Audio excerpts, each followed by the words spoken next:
we're all back together in the big room, and if we go by the slide in front of us, Morgan, are you with us? I am. Um, if you'd be so kind as to help us, for those of us who didn't have the good fortune to be in your breakout room, could you give us a summary of um, what's going on with management in the property market? Yes.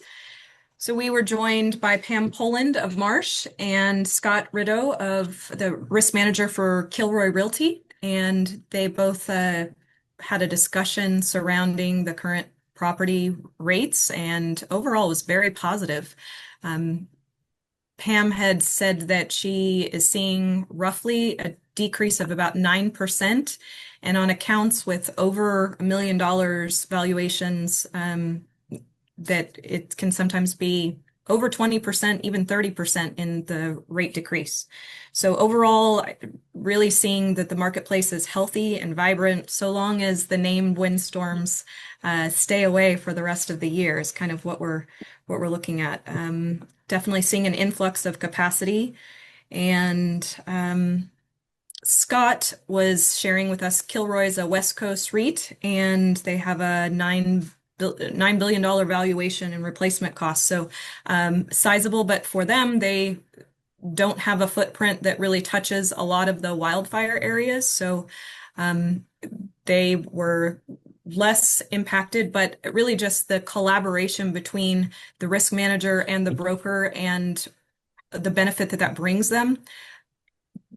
Scott was saying that he has the ability to go and meet with the markets in London that they work with and really represent the their REIT to the markets directly, and they really feel like that sell to the carriers is the benefit that the collaboration between Marsh, their broker, and them as a client, that it matters a lot in the sell that they're making to the carrier. You're on mute, David. Yeah, me, David. Yeah. Yeah, sorry about that. So although we were focusing on property, I'm just wondering if the word casualty ever came up during your conversation. Um, so Kilroy is a landlord, and I didn't know if just out of curiosity, if liability coverages had uh, entered the conversation. No, our conversation was specific to property and really technologies that both the carrier and clients are using to really mitigate risk, and kind of just seeing what technologies are coming into play. Some different one that was mentioned was Blue Eye, just different technologies that can really help. But no, casualty was not addressed. Great. Well, thank you for that. So, Rodney, if you could sort of summarize the conversation about habitational risk, and for those that you may not know the term habitational, um, Rodney, can you sort of generalize for us? Yeah, so those are types of claims mainly involving tenant and landlords. They can be on commercial properties, but most of the time they're on residential properties. And where it creates interesting challenges for the insurance carrier and for the insurers, California has very, very protective laws for tenants, residential and commercial tenants. They have all sorts of statutes that protect them. They have attorney fee provisions in there. Most attorney fees provisions are not covered under ISO general liability policies. So our discussion was we talked about the market of the insurability for habitability claims, the challenges that we have, the legislative challenges, the statute challenges we have, the coverage issue challenges we have. And then we had an attorney from Tyson Mendez, Robert Olson, who did an outstanding job. And he talked about the legal challenges that he has in defending those cases, documentation, even something that's very minor that could result to like a dispute between you and your tenant, and you didn't fix something timely, could result in a payout of hundreds of thousands of dollars down the line.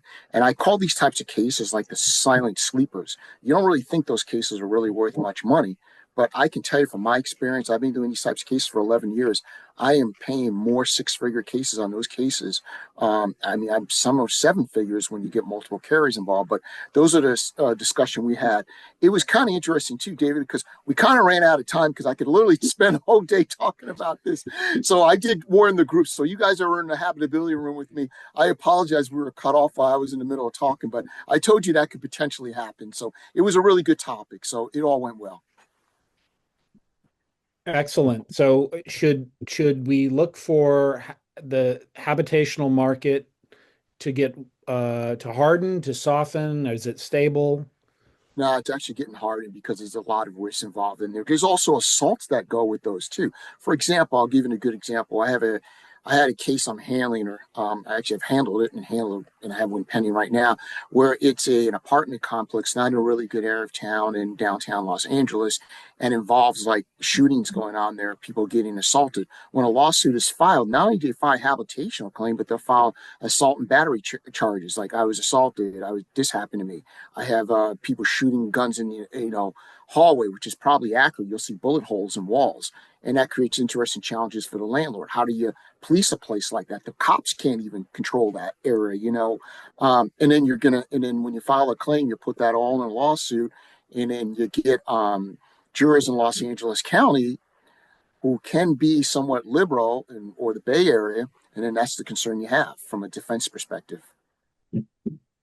Very good. Thanks, Rodney, and thanks to all the presenters in all of the breakout rooms. And if anybody had trouble getting to their breakout room, apologies. This is an experiment, something we're trying, and we hope to perfect it in years to come. I was the scribe in the wildfire mitigation breakout room, and a really fascinating set of both big picture and granular detail. So Jennifer Gardner of the IBHS, the Insurance Institute for Business and Home Safety. Um, she also has a background from the NAIC, talked about resilience and some of the plans that IBHS has done. They've made observations after wildfires, after windstorms, after any sort of disaster, including wildfire, and taking it back to the lab to see how contractors or homeowners can harden their property and make their property more resilient. They also looked at the community level. So when I was looking at Jennifer's presentation for wildfire resilience, since that's most relevant here in Southern California, I kept thinking herd immunity and how that properties on the periphery of, say, a home development, those are the most important because once one of the homes catches fire, it's much more likely that the rest do. So if you can keep any of the homes from igniting, that ignition risk drives the risk for everybody else. So if you can vaccinate, so to speak, every home, especially on the periphery, you protect the herd. And we also heard from um, Karen and Matthew, who work with Timber Pro coatings, and they have a product called EmberGuard, which is a coating that you apply to wood, and it makes it impervious to a great many things, pests. It's water resistant, et cetera, and of course, it makes it fire resistant. And so this product, which on a 2,500 square foot home, they estimate it would add between $5,000 and $15,000, will really harden the property against a great many risks, including, of course, wildfire. So again, back to the ignition risk, if you can keep homes, especially at the wildland urban interface, from igniting, you protect all of the properties around. And so um, none of these antidotes are free, but they they may be worth it, especially if the insurance industry will give you credit for making your property more resilient to wildfire. And our last presenter, Daniel, was um, from the company InventWood, and you may have noticed InventWood in some of the press talking about their product, which is called Superwood, and it's effectively natural wood that's been pressure and chemically treated to make it much more dense. It's stronger than steel. It is very fire resistant, um, and it really changes the wood at the molecular level. And they're building a new plant in Frederick, Maryland, because the product was developed by a professor, good for the professors, at the University of Maryland. And this is a product that, again, is a high-end product, but is going to change certain applications for wood. So if you want a property to be made out of natural wood and to contribute to carbon sinks, because that wood is taking carbon out of the environment, and but also be fire resistant, then this might be an investment that you would make in your home. Um, Bringing this all together is our Zoom producer, Victor Borachuk, who um, was near the fires recently. And the wildfire mitigation roundtable was inspired by Victor's sort of looking into the products and services that were available in the market, and Jennifer bringing sort of the big picture of what communities need to do and what homeowners need to do, and then these products, I think, was very interesting for all the participants in the wildfire mitigation roundtable. So finally, we will hand it over to Ed Combs, who will tell us about the underinsurance roundtable. Thank you, David. And it was really an excellent discussion. We were quite fortunate to have both Megan Muntz, who is a reporter from the San Francisco Chronicle, probably California's leading reporter on that beat, and Chris Faber, who is certainly well known to the CPCU chapter. He former president, governor, et cetera, and now owner of Chris Faber, Public Adjusters. What's interesting for me about the whole thing was that it's somewhat anecdotal, for such an incredibly important topic, even for folks, particularly like Megan, who are pretty dogged in trying to get at any information that's available. A lot of the information is pretty anecdotal, and but the anecdotal though it is, the information suggests that many homeowners in their coverage A amounts, and the coverage A, we had a little discussion of that in the beginning. The coverage A sort of drives the limits, both for coverage A and then for the other related limits in the policy. That coverage A amount is low on most homeowners' policies, and the problem is that even with extended replacement cost and that sort of stuff, which basically will take the limit and increase it by somewhere between 25 and 40%, depending upon your company, that many homeowners find themselves underinsured and unable to rebuild their properties without supplementary funds. Some interesting things that came out of it. Megan talked about a study by the United Policyholders. That's a group that has participated in some of our previous meetings in the form of their executive director, Amy Bach.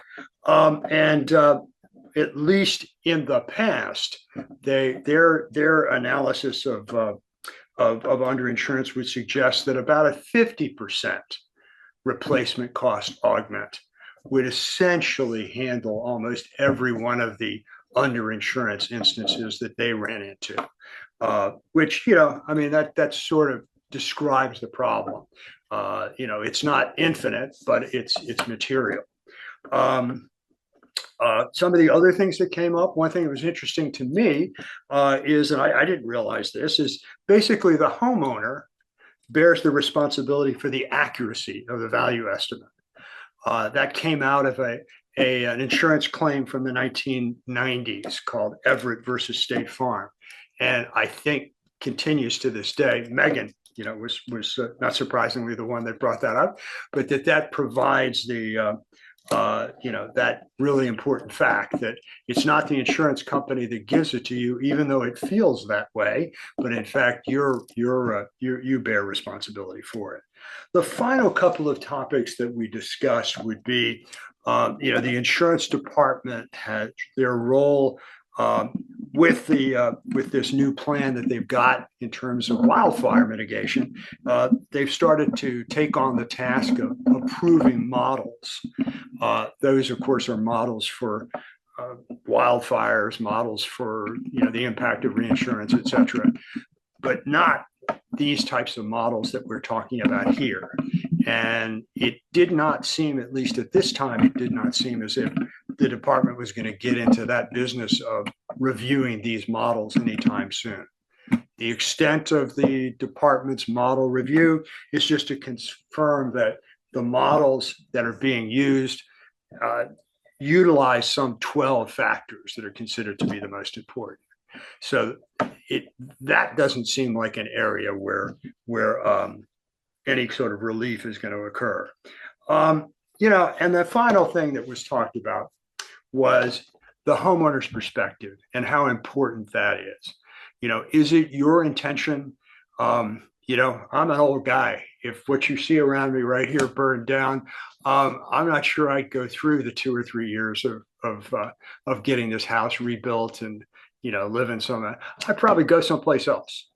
Whereas probably the majority of homeowners want to rebuild and move back into the house that they just lost, and that probably has an impact on your view of what sort of value you're after. Because in one case, what kind of funds do I need to go to the next place, and in the other one is what do I need to rebuild and have it done. So I have found it a fascinating discussion. It's not clear at all where this is going.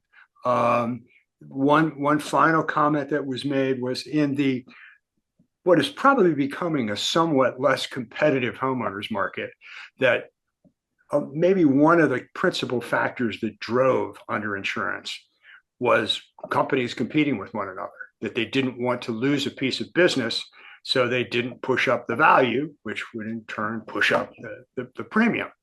I don't think companies feel very, that they're terribly worried about losing a piece of business now, nor are they thinking that there are a lot of other companies out there competing for it. So it may well be that in this new environment that this becomes less of an issue, but it has certainly been a big issue up to this point. So I was very, very grateful to Megan and Chris. I think they provided a lot of information for the group. Thank you. Thank you very much, Ed. I had a quick question. I think you may have already addressed this, but apart from models, is there any appetite or any thought that California, with its fairly heavy regulatory touch, would shift that burden back to the insurer to replace the home? I think right now they're worried about keeping property companies in California, and I think that perhaps they might have that as an unstated long-term goal, but I couldn't see them doing that now. You're probably, if anything, closer to this than I am. I mean, are you in a different spot? I just think they're terrified that there are going to be more companies leaving, and that to give them a little more medicine right now is probably not what I'd expect to have happen. What do you think? I think you're probably right about that. Yeah. Let's let's fix what we have now and worry about bells and whistles later. Yeah. One final thing to throw out there, which you began with, David, is that this set of two sessions was really experimental. First time we've ever done it. Clearly, we know we can be better in terms of getting people to the breakout rooms. We don't need commentary on that. We know we messed that up, but I want your ideas about anything that has to do with the meeting as a whole. But we particularly want anybody's feedback about how these afternoon sessions worked, because all of us are really optimistic that they could be good. And I think in some ways they were good today, but I'm sure we could make them much, much better. And a faster way to get there would be to get everyone's thoughts. Thank you. Yeah, I agree with you, Ed. Victor and I were working to get people into the rooms, and people, and again, this is not about blame or even a solution, but people did have to um, accept the assignment at some stage. And so there was some confusion, and we will work to minimize it in the future if there's appetite for this. And I can just speak for the wildfire mitigation group. I wish we'd had another hour because we certainly, like Rodney said, we certainly could have spent it because we were just getting rolling and ran out of time. But with that, again, thank you to all the participants, whether you were a speaker or whether you were an attendee in the roundtables. We are grateful to that. And with that, I will turn it over to Paul.